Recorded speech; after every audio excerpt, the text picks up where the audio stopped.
রাজ্য সড়ক নাকি নদী দেখে বোঝার উপায় নেই। একদিকে শিলাবতী, অন্যদিকে ঝুমি। নদীর জলস্তর বাড়ছে, জল বাড়ছে এলাকাতেও। এলাকাবাসীর ভরসা বলতে একমাত্র ডিঙি, আর সেই ডিঙিতে করেই চলছে যাতায়াত। এমনই অবস্থা ঘাটাল পৌরসভার 13টি ওয়ার্ড ও 6টি গ্রাম পঞ্চায়েত এলাকায়। প্রায় এক সপ্তাহ ধরে জলমগ্ন হয়ে পড়েছে দোকানপাট, বাড়িঘর, রাস্তাঘাট সবই জলের তলায়। ঘাটাল মহকুমার সবকটি থানায় কমিউনিটি কিচেনের ব্যবস্থা করা হয়েছে। 21টি কমিউনিটি কিচেনে শুকনো খাবার থেকে শুরু করে খিচুড়ি দেওয়া হচ্ছে বন্যা কবলিতদের। এই পরিস্থিতি নিয়ে ঘাটাল মহকুমার সব ব্লক ও পুরসভা সহ বিভিন্ন দফতরের আধিকারিকদের নিয়ে ঘাটাল টাউন হলে বৈঠক করেন পশ্চিম মেদিনীপুরের জেলাশাসক খুরশিদ আলী কাদরি।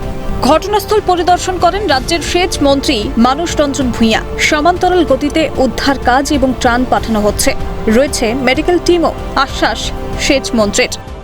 আমার রাজ্য স্যান্ডউইচ হয়ে যাচ্ছে সেন্ট্রাল গভর্নমেন্টের দুটি প্রবাহে। এক, ডিভিসি ছাড়া জল আজকেও ছাড়ছে, আর গালুডি রেকলেসলি জল ছেড়ে যাচ্ছে।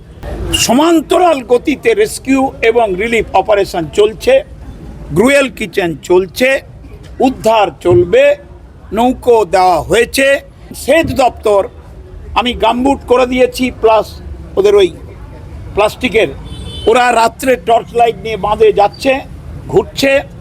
ইতিমধ্যেই 5টা স্লুইস গেট ঘাটাল মাস্টার প্ল্যানের প্রায় 90% কমপ্লিট। মাননীয় মুখ্যমন্ত্রীর নির্দেশে আমরা কিন্তু একেবারে শেষ ব্যক্তি অবধি যেখানে অ্যাফেক্টেড হচ্ছে, যারা লোল্যান্ড এরিয়াতে, আমরা সেখানে পৌঁছাচ্ছি এবং আমরা ত্রাণ কার্যে প্রশাসনের সাথে পুলিশ প্রশাসন কাঁধে কাঁধ মিলিয়ে সবার বন্যা যে দুর্গত তাদের যে পীড়া ব্যথা কমানো যায় সেটা আমরা পূর্ণ প্রচেষ্টা করছি। বাজারহাট থেকে শুরু করে প্রয়োজনীয় কাজে বেরোতে ভোগান্তিতে পড়তে হচ্ছে সাধারণ মানুষকে। কবে সম্পূর্ণ হবে ঘাটাল মাস্টার প্ল্যান, সেই দিকেই তাকিয়ে এলাকাবাসী। যদিও প্রশাসনের তরফে প্রতিনিয়ত চলছে মাইকিং সতর্কবার্তা। ওই নৌকোয় করে সব যে যার বাড়ি বাড়ি হয়তো কিছু কিছু আছে, একটা নৌকো আছে হয়তো 10টা বাড়ি মিলে একসাথে আমরা আসছি, বাজার করছি, একসঙ্গে যাচ্ছি। মানে টাইমে ঠিক মতো আমরা যেতে পারছি না। একবার বাজার আসলে আবার সেই হয়তো জল দিকে বেড়েই যাচ্ছে একটু একটু করে। এরকমই যন্ত্রণা। সিপিএমও এলো, সিপিএমও সে করে গেল, সে মাস্টার প্ল্যান করবে বলেছে, আশ্বাসই দিয়ে যাচ্ছে। আপনাদের জল কষ্ট হয়ে যাচ্ছে। একটানা বন্যার জেরে জলবন্দী অবস্থায় ব্যবসায় যেমন মন্দা দেখা দিয়েছে, তেমনই বিঘার পর বিঘা চাষের জমি জলের তলায়। দুশ্চিন্তায় ঘুম উড়েছে কৃষকদের। প্রায় সপ্তাহ পেরিয়ে গেলেও জল কমার বদলে জল যেন বেড়েই চলেছে। কবে মিলবে এই জল যন্ত্রণা থেকে মুক্তি, সেই দিকেই চাতকের মতো তাকিয়ে ঘাটালবাসী। রাজ্য সড়ক কিন্তু জলের তলায়।